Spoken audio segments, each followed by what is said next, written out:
dulu bikin orang tidak nyaman, terus kemudian banyak sampah. Tidak nyamannya itu bukan karena sampah saja, karena memang kondisinya sudah gelap, terus kemudian sampahnya melebihi bukit ini, dan kemudian kalau datang musim hujan itu sudah aromanya menyengat. Di bulan 3 2018 baru kita lakukan kegiatan untuk membersihkan sampah. Kawasan ini sejatinya sejak dahulu adalah areal tambang kapur. Pembangunan jalan Dendles pada masa kolonial yang melintas wilayah Gresik, konon banyak memanfaatkan hasil tambang kapur dari kawasan ini. Desa Sekapuk terletak di Kecamatan Ujung Pangkah, Kabupaten Gresik. Strategis karena desa ini dilalui jalur Pantura Tuban Gresik.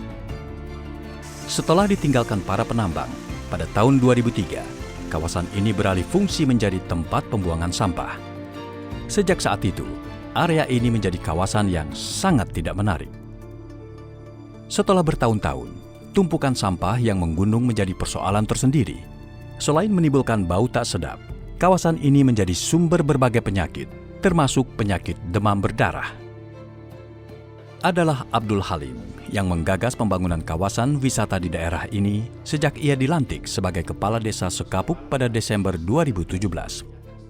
Abdul Halim melihat sebuah potensi besar tersembunyi di kawasan kumuh ini. Di unit wisata itu modal awal itu diambil dari masyarakat. Masyarakat menabung. Memang itu ide awal dari Pak Kades, bagaimana masyarakat Sekapuk bisa menjadi pengusaha wisata. Katanya Pak Kades banyak investor dari luar itu ingin membiayai, tapi Pak Kades ingin memajukan masyarakatnya lah. Kita mulai dari pemerintahan desa. Saya beserta perangkat membersihkan lingkungan di sekitar perbatasan desa dan kampung selama kisaran 3 bulan. Nah, di bulan keempat saya jabat, baru kita memulai mengarahkan di sini ngajak masyarakat, tepatnya di hari Jumat dan Minggu. Itu yang kita lakukan untuk gotong royong bersama masyarakat. Akhirnya dalam proses perubahan itu kita baru menyampaikan kita butuh uang. Tapi kan kita sudah berusaha, sudah membersihkan dulu. Kemudian orang juga mengukur, oh ini serius. Ini serius berarti Pak Kades ini. Kades Abdul Halim mulai mencari alternatif pembiayaan. Jalan yang ia pilih adalah menerbitkan aturan menabung bagi warganya. Nah, dari situ kita mulai dengan menabung 8.000 per hari. Kita hitung satu bulannya 25 hari untuk memudahkan hitungan. 8 kali 25 hari itu ketemunya 200.000 per bulan. Dan tabungan ini temponya sampai 1 tahun. Jadi 200 kali 12 bulan 2.400.000. Itulah muncul ketentuan satu surat saham nilainya 2.400.000. Tapi memulainya dari menabung karena targetan saya adalah menengah ke bawah. Desa memang tertinggal IDM-nya, tapi masyarakatnya juga punya penghasilan sebagian meskipun ada kesenjangan saat itu. Jadi kita ajak masyarakat menabung 8.000, budayakan menabung. Nanti kalau dapat 1 tahun itu tabungan tidak diambil uang, berarti Anda sebagai pengusaha kalau ditukar dengan surat saham. Kita targetkan 1.000, tapi sekali lagi tidak mudah, ternyata 260 KK dari 2.800 yang tertarik untuk menabung. Jadi tercukupi di angka 1.000 itu tepatnya di bulan September 2019. Itu jumlahnya memang 1.000 surat saham, jadi totalnya 2,4 miliar. Akan tetapi pembangunan ketika kita launching di Januari 2020, totalnya sudah di angka 3,5 miliar.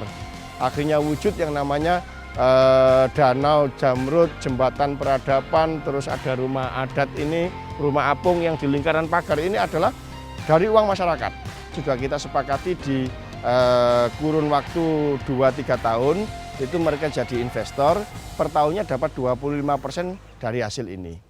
Jadi karena 10% itu untuk bagi hasilnya, yang 15% itu kebijakan atau reward, dianggap mereka adalah pejuang desa, pejuang wisata.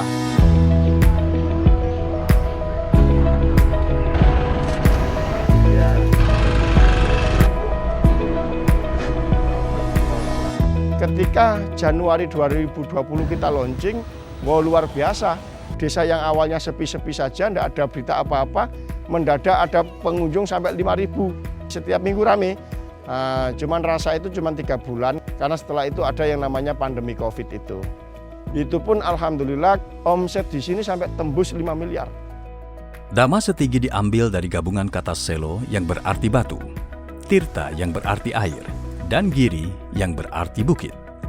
Kawasan wisata Setigi dibangun di atas lahan seluas 5 hektar.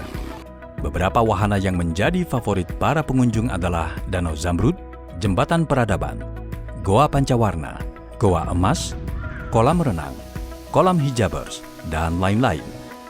Ada lebih dari 40 spot foto tersedia bagi para pengunjung yang gemar berselfie. Kehadiran Setigi sebagai sebuah destinasi wisata baru di utara Jawa Timur ini pun memberikan dampak positif bagi ketersediaan lapangan kerja di Desa Sekapuk. Tak kurang dari 120 orang pengangguran di Desa Sekapuk saat ini telah bekerja di kawasan wisata Setigi. Sejak Kades Sekapuk mendesain ulang pengelolaan tambang kapur pada akhir tahun 2017, lahan seluas 35 hektar ini juga banyak memberikan manfaat yang lebih besar bagi lebih dari 800 orang warga Sekapuk yang menjadi pekerjanya. Di 100 hari pertama pengabdian saya jumpai pemilik perusahaan dan juga kita komunikasikan dengan baik. Mengingat perusahaan itu belum mampu menampung pengangguran yang ada di desa, saya minta lahan untuk tempat memproduksi bata putih. Yang mana lahan itu kemudian dikelola untuk BUMDes. Ada kesepakatan di lahan BUMDes yang sektor produksi bata, satu batanya itu menyetor Rp75 ke BUMDes. Sebelumnya kalau ke individu dulu itu satu batanya nyetor Rp125.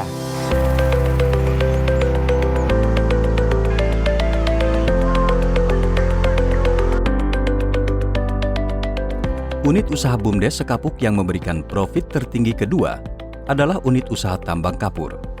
Tahun 2020, unit usaha ini menghasilkan laba bersih sekitar 1,4 miliar lebih.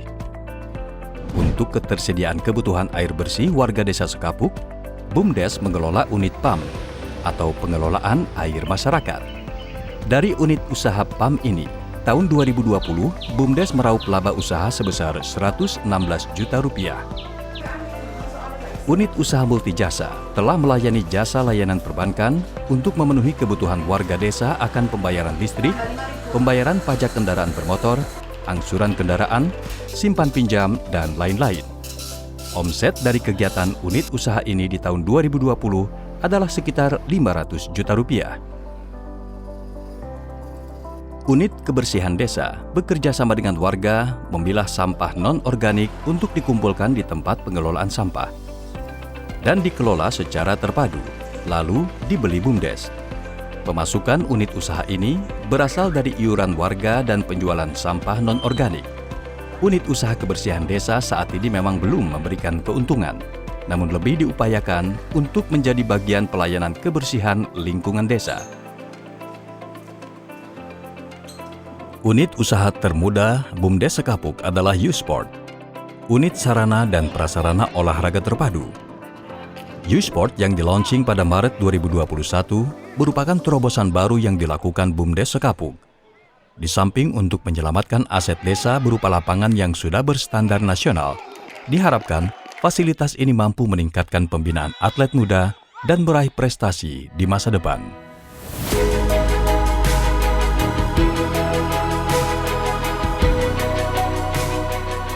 Unit-unit usaha BUMDes Sekapuk telah membukakan mata banyak orang. Jika dikelola secara profesional, badan usaha sekelas pedesaan bahkan mampu menghasilkan profit miliaran rupiah. Unit-unit usaha ini mengantarkan BUMDes Sekapuk meraup laba tahun 2020 sebesar 4,5 miliar rupiah. Meningkat sangat tajam dibanding laba bersih tahun 2017 yang hanya 50 juta rupiah. Sebagian laba BUMDes kemudian disetor menjadi aset Pemdes Sekapuk, sehingga fix aset Pemdes meningkat 11.400% dari tahun 2017 yang hanya Rp17.300.000 kini mencapai Rp2.040.000.